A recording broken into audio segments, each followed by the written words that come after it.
भैया आपको शायद मालूम नहीं, दो तफसील छोड़े जो अयोध्या के राजकुमार हैं, वे पंचवटी में आए थे और उनके साथ आए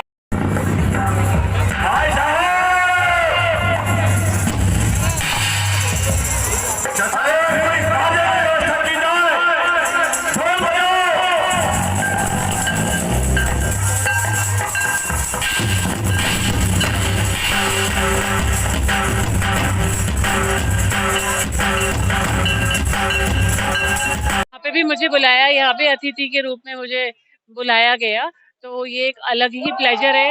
ये परमात्मा की ब्लेसिंग्स हैं जो मैं इस तरह से मुझे प्रोग्राम अटेंड करने को मिलता है।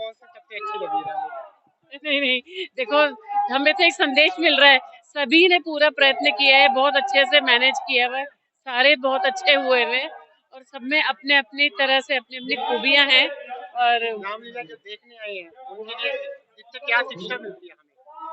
यही मैं आपको बता रही हूँ कि हमें, यही मैं कहती हूँ कि हमें सबको यहाँ पर आकर आना चाहिए, समय निकालना चाहिए।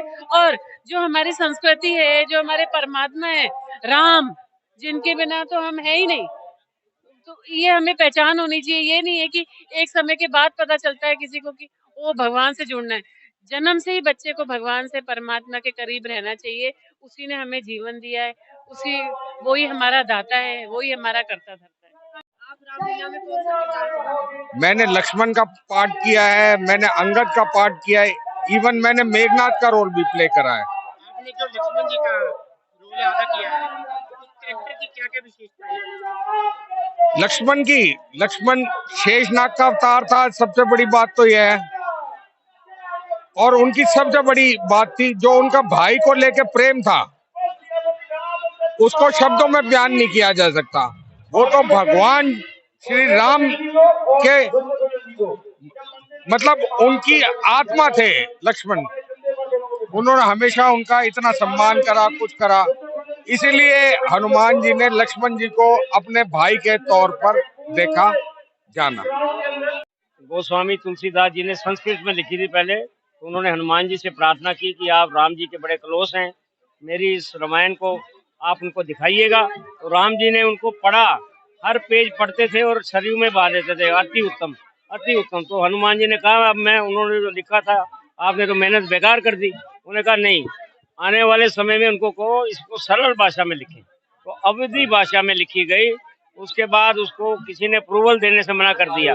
जितने भी संत थे, महंत थे, बड़े बड़े विद्वान थे, तो काशी विश्वनाथ में भगवान महादेव के मंदिर में रामायण को रखा गया। कोई खुद महादेव डिसाइड करेंगे। और जब सुबह देखा उसमें लिखा हुआ था सत्यम शिवम सुंदरम, तभी से ये हमारी गोस्वामी तुलसीदास रामचरितमानस, इसके जितने भी दोहे हैं आप देखो।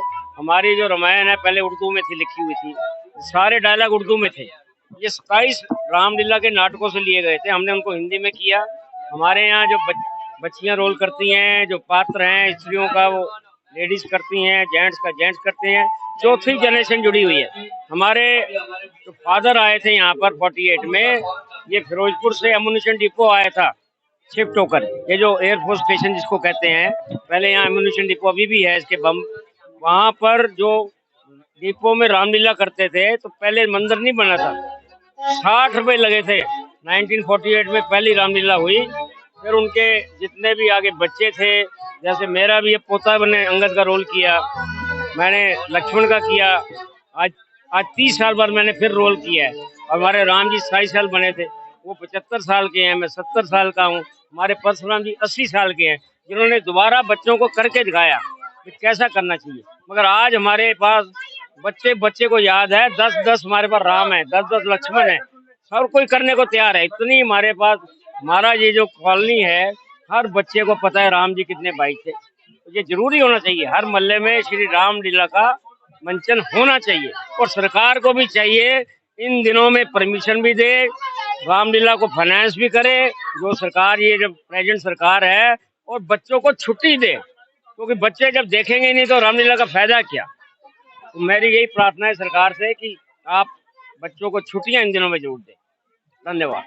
जी, मेरा नाम राजेश खरबद्दा है और मैं एक बिजनेसमैन हूँ और मेरे को यहाँ पर रामलीला में रोल करते हुए 17 साल से मैं लक्ष्मण का रोल कर रहा हूँ और वैसे रामलीला में रोल करते हुए मुझे 25 साल हो गए।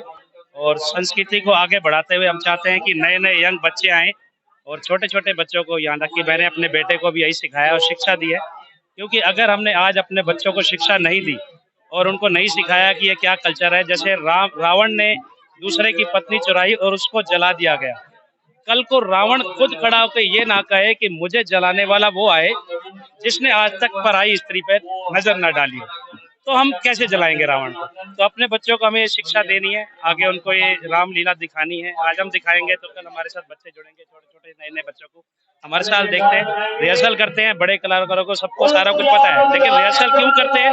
जो नए बच्चे आ रहे हैं उनको लेकर आए, उनको सिखाएं और आगे बढ़ाएं। तो ये हमारा मोटिव है, इसके अंदर हम आगे आगे धीरे धीरे। और सरकार से मैं गुजारिश करूंगा कि कम से कम, जैसे अपने गुजरात में श्री कृष्ण के जन्मदिन पर छुट्टियां होती हैं, तो यहाँ भी कम से कम 7 दिन की छुट्टी दें ताकि बच्चे आकर पूरी तरह से देख सकें।